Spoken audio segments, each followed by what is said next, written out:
பொறுப்பேற்ற நாள். அந்த நாளில் நானும் இந்த செய்தியை கவனித்தேன். அவர் அரும்பெரும் ஒரு உரையாற்றினார். என்ன தெரியுமா சொன்னார்?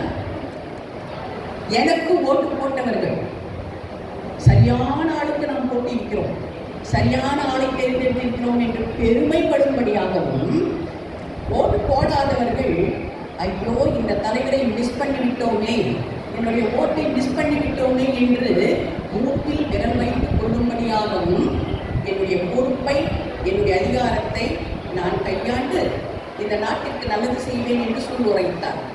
So he was the first elected mayor and he was the first deputy chief minister of Tamil Nadu.